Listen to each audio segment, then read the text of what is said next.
Good morning बच्चों। इतिहास की कक्षा में आप सबका स्वागत है। मैं उम्मीद करती हूँ आपकी परीक्षा भी सफल हुई होगी।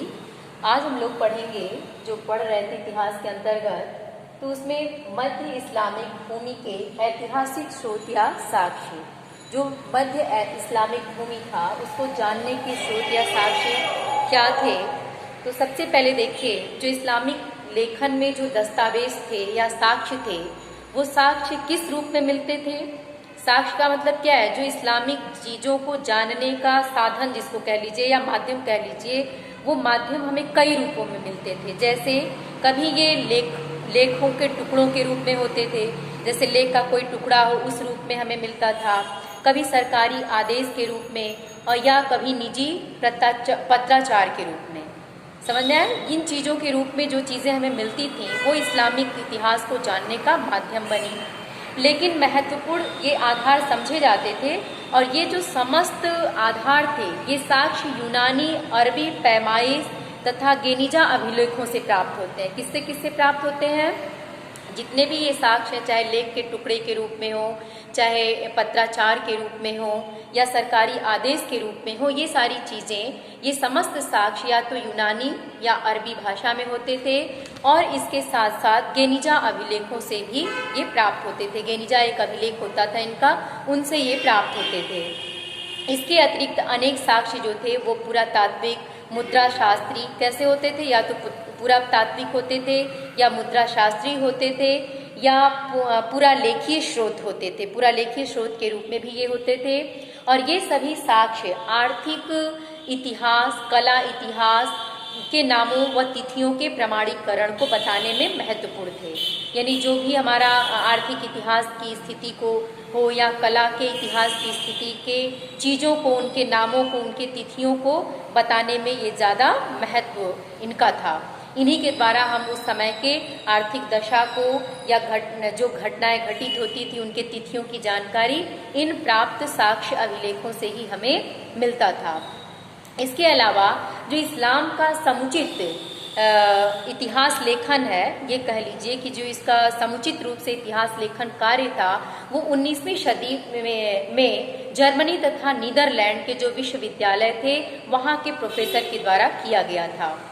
जर्मनी और नीदरलैंड के जो प्रोफेसर थे उन विद्यालयों के प्रोफेसर के द्वारा ही इतिहास, इस्लाम का समुचित इतिहास का लेखन कार्य किया गया।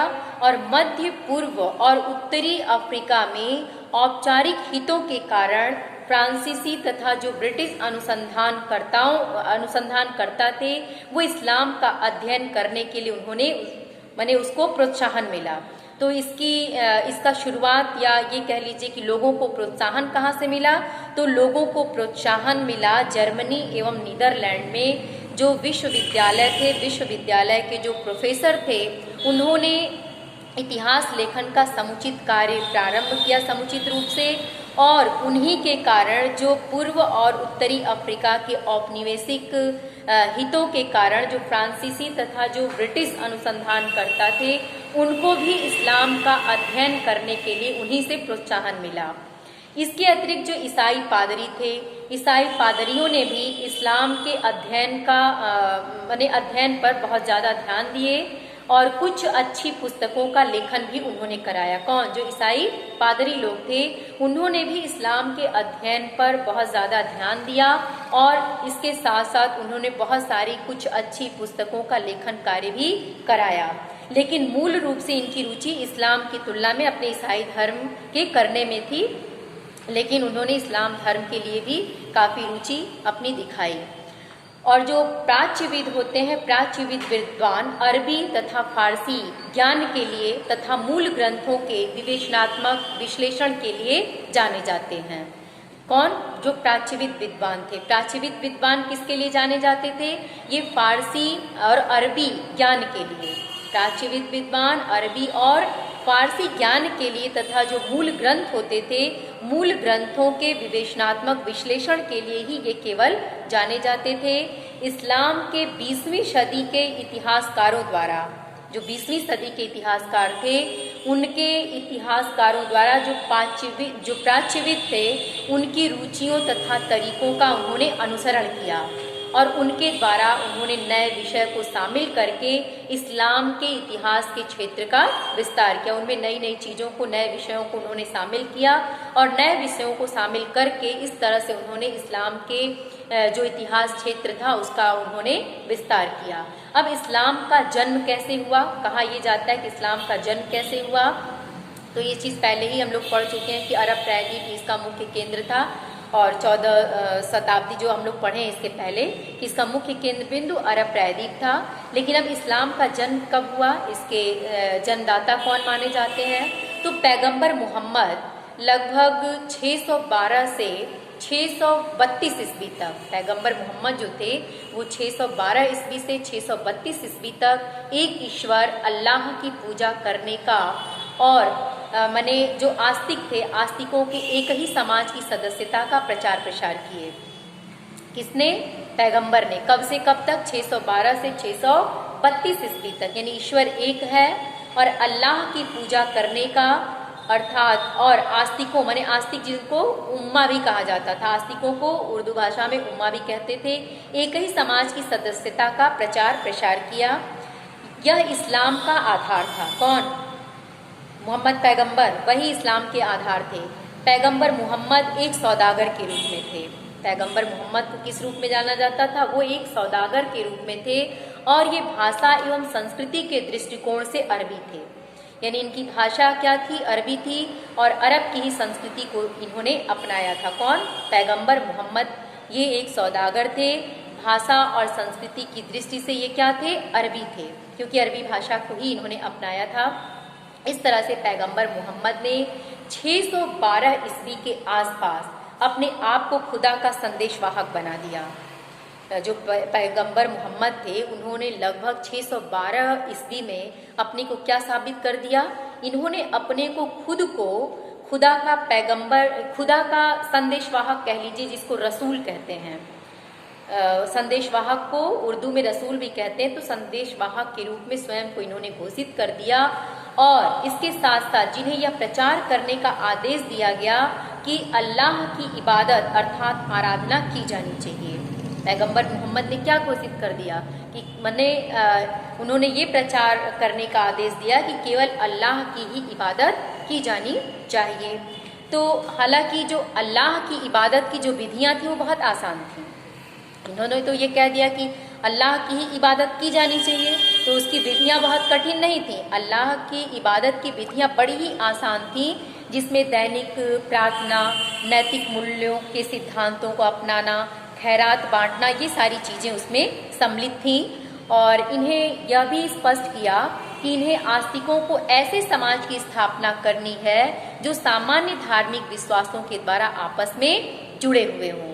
पैगंबर ने क्या कहा, जो मोहम्मद पैगंबर थे उनका ये कहना था कि हमें एक ऐसे समाज की स्थापना करनी है जो सामान्य धार्मिक विश्वासों के द्वारा आपस में जुड़े हों और नैतिक मूल्यों को अपनाते हों, खैरात बांटते हों और इसके साथ साथ दैनिक प्रार्थना पर बल देते हों। ये इनका संदेश था। और इसके साथ ही पैगंबर मोहम्मद के जो संदेश थे उन्होंने ये स्पष्ट किया कि समाज के लोग ईश्वर और अन्य धार्मिक समुदायों के समक्ष धर्म के अस्तित्व में अपना विश्वास भी प्रकट करते थे। यानी समाज के या धार्मिक समुदाय के समक्ष लोग किसमें अपना विश्वास प्रकट करते थे, धार्मिक चीज़ों में अपना विश्वास ये लोग प्रकट करते थे। और विशेषतः उन्होंने मक्का में उन लोगों को प्रभावित किया जो व्यापार और धर्म के लाभों से खुद को वंचित महसूस करते थे। क्योंकि ये मक्का में ही थे तो इन्होंने सबसे ज़्यादा किसको प्रभावित किया, जो लोग धर्म और व्यापार के लाभों से खुद को वंचित महसूस करते थे, तो उनको इन्होंने ज़्यादा प्रभावित किया पैगंबर मोहम्मद ने कि भाई जब ईश्वर में आस्था रखोगे तो निश्चित रूप से तुम्हारा व्यापार बढ़ेगा। ये ऐसा उनका कुछ रहा होगा। तो इस तरह से इन्होंने एक नई सामुदायिक पहचान का इंतज़ार ये करते रहते थे। और इस स्थिति में जो लोग धर्म सिद्धांत को स्वीकार कर लेते थे, यानी जैसे जो लोग धर्म से या व्यापार से वंचित हैं, उनको ये अपनी बातों से प्रभावित करते थे। और इसके साथ साथ एक नई सामुदायिक पहचान का इंतजार वो करते रहते थे। और इस स्थिति में जो लोग इस धर्म सिद्धांत को स्वीकार कर लेते थे उन्हें मुसलमान कहा जाता था। यानी उसी मक्का में रहने वाले लोग जो इनके सिद्धांतों को स्वीकार कर लेते थे, इनके धार्मिक सिद्धांतों को, उन्हें क्या कहा जाता था? मुसलमान या मुस्लिम कहा जाता था। साथ ही उन्हें कयामत के दिन, जो कयामत का दिन होता था, उस दिन मुक्ति और धरती पर रहते हुए सामाजिक संस्थाओं में हिस्सा लेने का भी अधिकार मिल जाता था। किसको? जो लोग इनके सिद्धांतों को, धार्मिक सिद्धांतों को स्वीकार कर लेते थे, उन्हीं लोगों को कयामत के दिन मुक्ति और साथ साथ धरती पे रहते हुए जो भी सामाजिक संस्थाएं होती थीं, उन सामाजिक संस्थाओं में हिस्सा लेने का भी अधिकार मिल जाता था। अब जो क्या इसका असर हुआ? तो मुसलमानों को जल्द ही मक्का के, माने अब ये तो पैगंबर मोहम्मद मक्का में रह के ही ऐसा किए, अपने धार्मिक सिद्धांतों के द्वारा एक नए सामुदायिक समाज का निर्माण करने पे जोर देने लगे। तो अब इसका परिणाम क्या हुआ?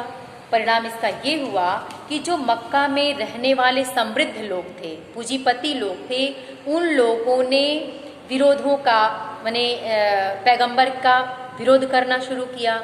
तो इस प्रकार उनको, मुसलमानों को मक्का के समृद्ध लोगों के विरोध का सामना भी करना पड़ा। तो उसका परिणाम क्या निकला? जब मक्का के समृद्ध लोगों ने मुसलमान का विरोध करना शुरू किया तो उसका नतीजा ये निकला कि पैगंबर मोहम्मद को 622 ईस्वी में ही अपने अनुयायियों के साथ मक्का छोड़कर मदीना जाने के लिए विवश होना पड़ा।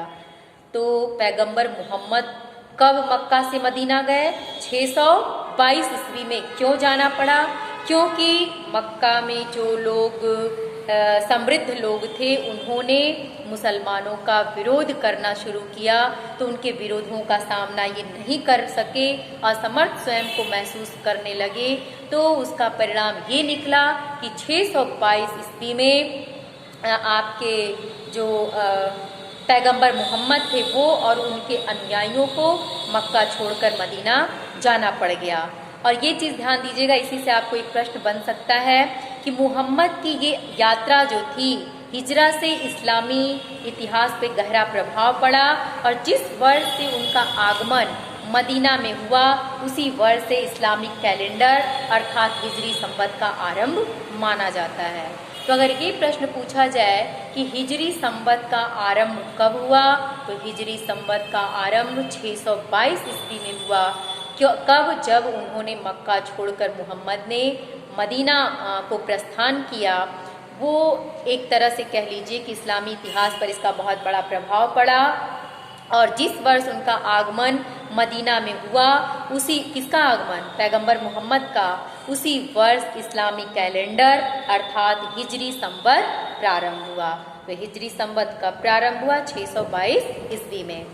अब इस्लाम का एकत्रीकरण कैसे हुआ, ये हम लोग थोड़ा सा देख लेते हैं। पैगंबर मोहम्मद जो थे, वो मदीना में अपने राजनीतिक व्यवस्था को स्थापित किए, क्योंकि वो मक्का छोड़ के मदीना आ चुके थे। तो उन्होंने वहाँ आके राजनीतिक व्यवस्था को स्थापित किया और अपने अनुयायियों को सुरक्षा भी उन्होंने प्रदान की। जो आस्तिक थे उनके, उन आस्तिकों को एक बड़े समुदाय में बदला गया, जिससे मदीना में बहुदेववादी और यहूदियों को राजनीतिक व्यवस्था के अंतर्गत लाया जा सके। पैगंबर मोहम्मद ने कर्मकांड जैसे उपवास, नैतिक सिद्धांतों को बढ़ाकर धर्म को अपने अनुयायियों के लिए उन्होंने मजबूत बनाया। और इसके साथ साथ मुस्लिम समुदाय की जो आय का स्रोत था, मुख्यतः वह कृषि और व्यापार से ही प्राप्त होता था। लेकिन इसके साथ खैरात कर जो था, जकात से भी प्राप्त आय को राजस्व का एक प्रमुख स्रोत माना गया। तो इनके आय के माध्यम क्या क्या थे? कृषि और व्यापार, और इसके अलावा खैरात कर जो था, जिसे जकात कहते हैं, इससे प्राप्त आय को भी राजस्व आय का स्रोत माना गया। इसके अतिरिक्त ये जो समुदाय थे, मक्का के काफिले नकली स्थानों पर छापे भी मारते थे और पैगंबर मोहम्मद की ख्याति धार्मिक प्रचार और राजनीतिक नेता के रूप में इस तरह से बहुत दूर दूर तक फैलती चली गई। तो बेटा आज के लिए सिर्फ इतना ही कि इस्लामिक भूमि में ऐतिहासिक स्रोत के साक्ष्य कैसे कैसे मिले और इस्लाम का जन्म कैसे हुआ, इस्लाम का एकत्रीकरण किसके द्वारा और कैसे किया गया, इस टॉपिक को आप ध्यान से देखिएगा। इसकी फ़ोटो भी मैं आपको भेजूंगी, जिस दिन वीडियो भेजूंगी।